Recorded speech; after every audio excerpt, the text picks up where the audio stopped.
वैशाख महिनामा है यो भगटे हुनसक्छ एउटा नजिकै छ नि यिनीहरूको यसको र यसको डिस्टेन्स हैन।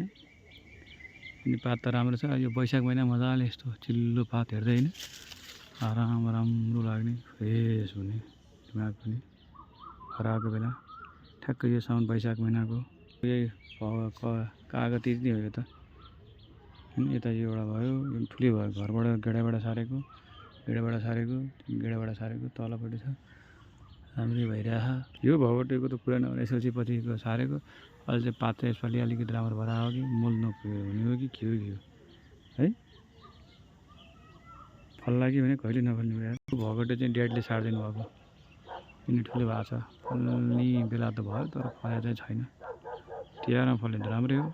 यो कागतीहरू चाहिँ अलिकति सब केटाबाट सारेको टाइम लाग्ने रहेछ। घरको पनि यहाँ छ यो चाहिँ टाइम लाग्ने धेरै नै के हो फुल्छ कि फुल्दैन है। यो चाहिँ कागतीबाट केटाबाट सारेको सबभन्दा ठुलो भएको भनेकै हो अरूमध्ये सबैभन्दा। अर्को पाखाको नि हो।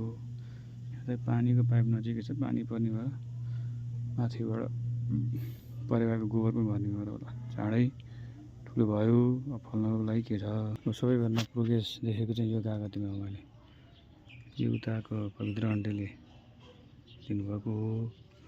सुभाषको मम्मीले हाम्रो ठाउँमा रोपनेर अलिकति अचम्म अर्कै खाले कागती छ त यस्तो फल्यो।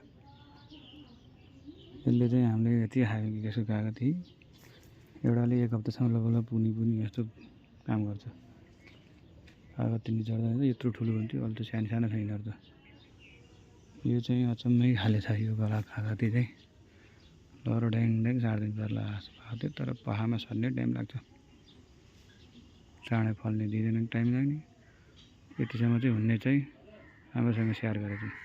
यो चाहिँ सुन्तलाको बोट हो कपनबाट लिएर आएको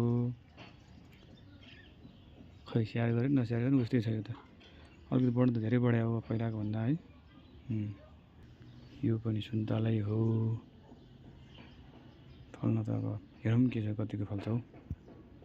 त्यही हो कपनबाट ल्याएको सँगसँगै नेपालगञ्जबाट लिएर आएको अहिलेसम्म खै फल्ने हो कहिले हो। पहिला त फलेको थियो अहिले त अब एकवटा दुईवटा गेडा। यो चाहिँ गमलाभित्र के अरे घरभित्र रोपेको नजिकै कमल पनि छ है। कमल गजब छैन रोपेको कागती हो। फुल्न चाहिँ यति फुल्यो तर फल्ला बेला चाहिँ एउटै फल छैन हो। के गर्ने अब फल्ला कि 4-5वटा त